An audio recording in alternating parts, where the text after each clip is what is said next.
Chapter 56 जिस्म की गर्मी। ओम ने देखा कि झाड़ियों के पीछे एक लड़की जमीन पर बेहोशी की हालत में पड़ी हुई थी। लड़की जमीन पर पेट के बल गिरी हुई थी, इसी वजह से उसका चेहरा नहीं दिख रहा था। ओम एक बार वापस से हर तरफ नजर घुमा के देखता है कि उसके साथ कोई है या वो लड़की अकेले ही यहाँ तक किसी तरह आई है, और साथ ही देख रहा था कि कहीं इस लड़की की इस तरह की हालत हो, ऐसा कुछ उसके आसपास में है क्या। लेकिन ओम को वहाँ उस लड़की के सिवा और कुछ भी अजीब नहीं लग रहा था। ओम अपने घुटनों के बल जमीन पर बैठता है और लड़की की गर्दन पे 2 उंगली रख चेक करता है कि लड़की जिंदा है या नहीं। ओम हैरान होते हुए खुद से ही बोलता है, आखिर तुम यहाँ आई कैसे? गर्दन की नब्ज चेक करके, खैर शुक्र है तुम जिंदा हो। लड़की को जिंदा देख ओम उसको सबसे पहले बहुत ही आराम से सीधा करता है, और अब ओम लड़की का चेहरा साफ देख पा रहा था। लड़की के सिर पर से बहुत सारा खून बह चुका था और लड़की के कपड़े भी काफी सारी जगह से फटे हुए थे। लड़की दिखने में बहुत सुंदर थी, लेकिन उसकी बॉडी किसी आर्मी में ट्रेन किए गए सोल्जर जैसी थी।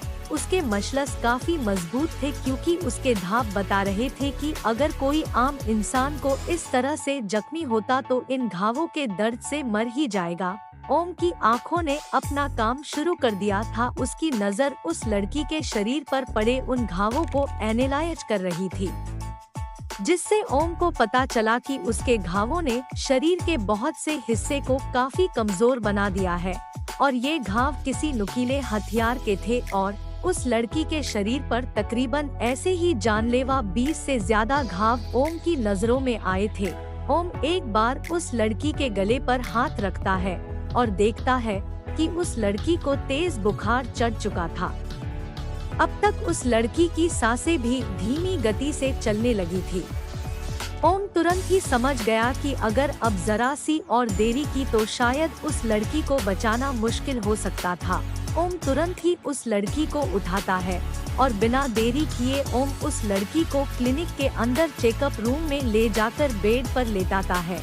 ओम ने बिना देरी किए सबसे पहले उस लड़की के सर के घाव और बाकी घावों को ठीक किया। ओम की मेडिसिन्स इतनी असरदार थी कि वो कुछ ही पल में अपना असर दिखना शुरू कर देती थी। जैसे ही ओम ने अपना बनाया लेप उस लड़की के घावों पर लगाया, कुछ ही देर में उस लड़की के सारे घाव मानो गायब ही हो गए। जैसे ही उस लड़की के घाव गायब हुए, उस लड़की ने वापस से नॉर्मली सांसें लेना शुरू कर दिया। फिर भी वो लड़की अभी भी होश में नहीं आई थी। ओम की नज़र जब उस लड़की के कपड़ों पे जाती है, तब ओम देखता है कि उस लड़की के कपड़े किसी आर्मी के स्टूडेंट के थे, क्योंकि उसने आर्मी के ट्राउजर और ब्लैक टी शर्ट पहनी थी। हालांकि उस लड़की के कपड़े बहुत ही ज्यादा फटे हुए और गीले थे। अचानक ओम की नज़र उस लड़की के पॉकेट से बाहर लटकती किसी रिबन पर जाती है। ओम उस रिबन को खींचता है और उसी के साथ ही उस लड़की के पॉकेट से एक आई कार्ड निकलता है। ओम इस कार्ड को संभाल के अपने हाथ में रखता है और देखता है। ओम उस कार्ड को पढ़ते हुए कहता है, commander Maya Singh, grade A special soldier. ओ तो सच में तुम एक स्पेशल सोल्जर हो, पर तुम्हें ये हुआ क्या है और यहाँ कैसे पहुँच गई? वो लड़की अभी भी बेहोश थी। ओम एक नज़र उसके चेहरे पर देखता है और हैरान हो जाता है। ओम की आंखें उस लड़की का इनर तापमान देख पा रही थी। ओम को महसूस हुआ कि उस लड़की के बाहर के घाव तो भर गए थे, लेकिन उसके अंदर का तापमान शांत होने का नाम ही नहीं ले रहा था। ओम तुरंत ही एक काढ़ा बनाता है और उस लड़की को पिलाता है और कुछ देर के लिए वेट करता है कि शायद लड़की का टेम्परेचर नॉर्मल हो जाए। तकरीबन आधे 1 घंटे बाद अचानक से उस लड़की का तापमान बढ़ गया। अब की बार वो कांपने लगी थी। उसका शरीर काफी हद तक ठंडा पड़ रहा था। ओम ने तुरंत ही अपनी आंखें बंद की और अपने आंतरिक सेंस की मदद से लड़की के कपड़े बदले और उसे 2 नरम कंबल ओढ़ाए, लेकिन उससे भी कोई फायदा नहीं हो रहा था। ओम बहुत ही हैरान था। वो सोच रहा था कि क्यों यार ये टेम्परेचर है कि नॉर्मल होने का नाम ही नहीं ले पा रहा है। अगर देर हुई तो मैं इस लड़की को नहीं बचा पाऊंगा, लेकिन मेरी कोई दवाई इस पे काम भी तो नहीं कर पा रही है। मेरे पास एक ही रास्ता बचा है। अब अगर मुझे इसे बचना है तो मुझे इसे अंदरूनी गर्मी देनी पड़ेगी। मेरे पास ज्यादा समय नहीं है।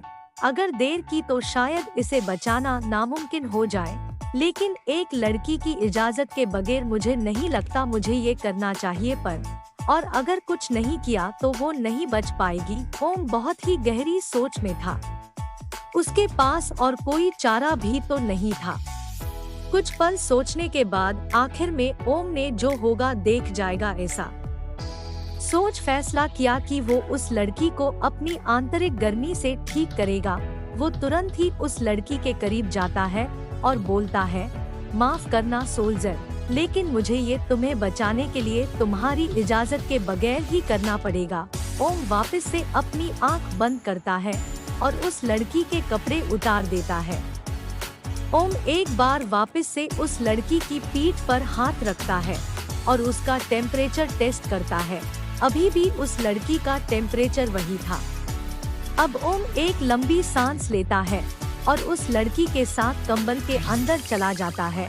ओम का मन अभी भी जो वो कर रहा था उस चीज को करने के लिए तैयार नहीं था, पर वो जानता था कि उस वक्त उसके पास और कोई रास्ता भी तो नहीं था। हेलो गाइस, तो कैसे हैं आप लोगों और कहानी कैसी लग रही है आपको? प्लीज बताओ यार कमेंट बॉक्स में, और कहानी को रिव्यू देना बिल्कुल मत भूलना। तो मिलते हैं अगले चैप्टर के साथ सिर्फ और सिर्फ मोरल स्टोरीज पर, और फॉलो करें मुझे ऐसी ही अमेजिंग कहानियाँ सुनने के लिए। Take care all of you.